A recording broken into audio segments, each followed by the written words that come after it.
Getdik. Qoğalın bükülmə qaydası.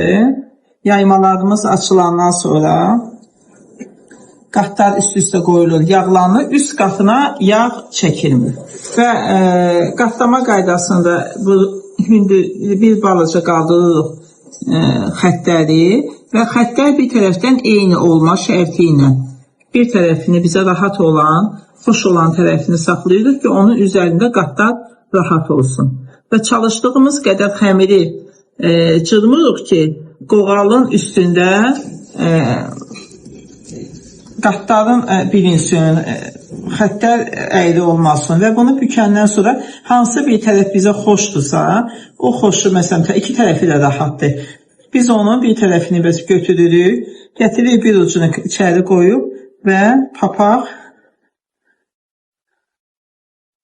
və qaldırıb baxırıq, görürük qatlar düyün deyilən bu göbək tərəfi ortadadır. Əgər ortaya düşmürsə, biraz istiqamətimizi əlimizdə düzəldirik.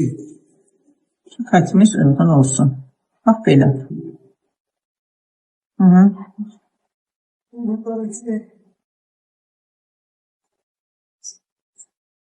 Qatlara baxırsınız altlara, burada baxırsınız ayıstan, bax belə.